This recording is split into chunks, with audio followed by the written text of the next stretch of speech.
The mover of the motion of the vote of no confidence against Prime Minister James Marape, Sir Puka Temu, has debated on the floor of Parliament this morning and called for Marape to step down. Sir Puka Temu, member for Abba.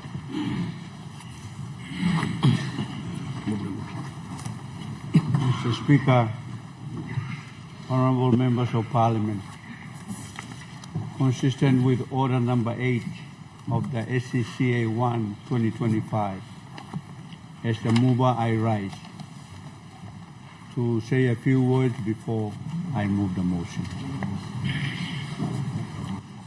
Mr. Speaker, I move that Parliament has no confidence in the Prime Minister and Member for Taree Open Electorate, Honourable James Marape, Member of Parliament, and nominate the Member for Enga Provincial, Grand Chief Sir Peter Ipatas, GCL KBE MP, to be elected Prime Minister of the independent state of Papua New Guinea. Today, Mr. Speaker, I rise with no joy, but with a heavy heart, heavy from the weight of broken promises, from the cries of a grieving nation, and from the silence that has gripped this Parliament for far too long. When Prime Minister James Marape took office in 2019, we watched with great hope as he declared the vision to take back Papua New Guinea. Our powerful platform stirred the soul of this nation. A million hopes were pinned to that platform. He told us that we would become the richest black Christian nation on earth. We believed him. We believed because we wanted to believe that at long last a leader had come to bring dignity, opportunity and justice to our people. But today that belief lies shattered. This is not a vote of ambition. It is a vote of accountability. It is a vote of conscience. Mr. Speaker, what is the role of government if not to uplift its people? What do we say to the father in East Sepik who cannot afford a bag of rice because inflation has eaten away his wage? What do we say to the mother in Taree who cannot find medicine for her child because hospitals are collapsing under neglect? What do we say to the student in Lae who dares to speak out against corruption only to be branded a terrorist under our law designed to silence truth? Under this Prime Minister, we have seen betrayal after betrayal, Mr. Speaker. He promised jobs, yet youth unemployment remains one of our greatest ticking time bombs. He promised food security, yet we import over 2 billion worth of rice each year, while our land, some of the most fertile in the world, lies idle. He promised justice, yet corruption have institutionalized. ICAC remains toothless and major scandals remain unresolved. He promised safety, yet our women are raped, our children are murdered, and our towns turn into battlegrounds, and still the government still itself behind amended laws and cause the people's pain fake news. Mr. Speaker, this Prime Minister did not just fail. He changed the rules to protect himself from the consequence of failure. Last year, 3 separate motions of no confidence were submitted. All were blocked by the Private Business Committee, our committee chaired and influenced by the close allies of the Prime Minister. The Supreme Court has now ruled that this was unconstitutional. Section 165 of the Standing Order was struck out. The Court has reminded us that no committee has the right to shield the Prime Minister from parliamentary. They failed to protect the Constitution. They failed to protect this Parliament. And worst of all, they failed to protect the people of Papua New Guinea. Mr. Speaker, I am not here to attack James Marape, the man. I am here to speak the truth to James Marape, the Prime Minister. And the truth is simple, he has failed. Let me be clear. The GDP figures he quotes, 79 billion, 111 billion, are meaningless to the betel nut vendor in Hanuabada who cannot afford school fees. The billions he has borrowed have not translated into real, measurable improvements in lives of ordinary Papua New Guineans. Our democracy is being eroded, our media silenced, our activists intimidated, and our people are growing with anger. My people are watching. The people of Papua New Guinea are watching, and history is watching. Mr. Prime Minister, if you are listening, I hope you are. I urge you, step down, not in shame, but in dignity, Let this nation breathe again. Let new leadership take the reins and rebuild what you have broken. This is not about who wins or loses today. It is about whether Parliament still has the courage to stand for the people who sent us here. To remain silent in the face of failure is to become a complicit in it.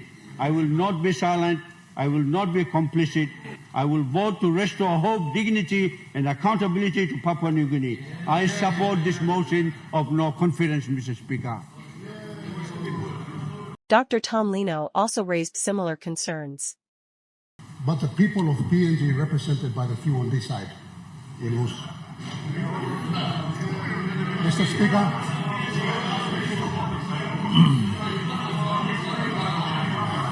Mr. Speaker, Order. Honorable members, order. Mr. Speaker, unfortunately, not everyone on that side will win, Mr. Speaker. There's only a few who control the elite syndicate in this house will win today. Unfortunately, all the brother leaders from me, President Babsai, you are just here to cast the votes. Yes. It's quite sad when we can't, use your reason, use your conscience to rationalize and make a decision for the better of this nation. Mr. Speaker, in any country,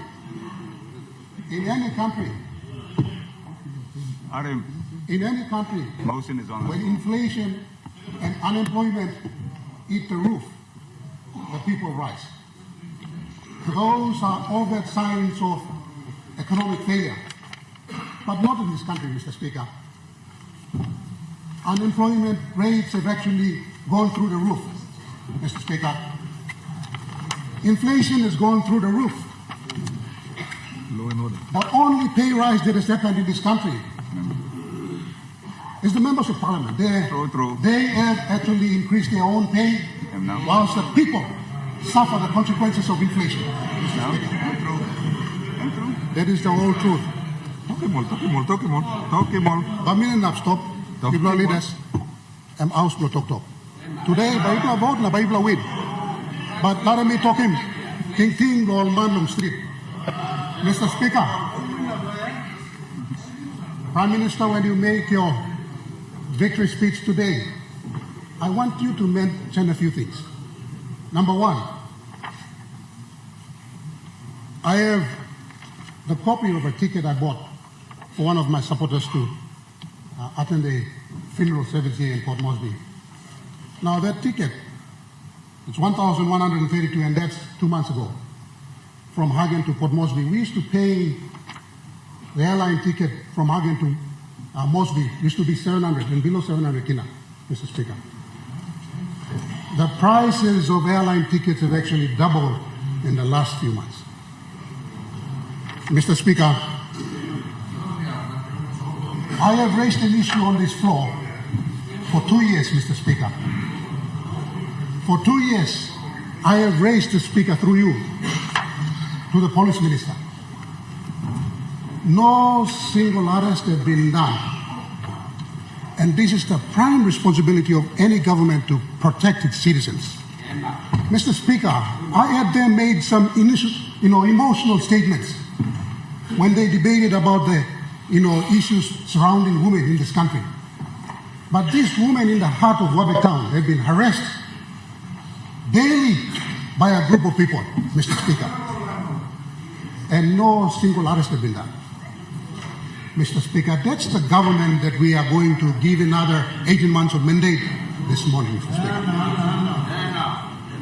We're not talking about those big things. We are talking about the safety of our women and children on the streets, Mr. Speaker. Mr. Speaker, so when the Prime Minister talks this morning, I want him to address those issues. Mr. Speaker, we have clear and glaring conflict of interest on this floor when a family member gets a 17 million kina contract. Yes. And when there's 247 million kina contract given to minister in the cabinet. No.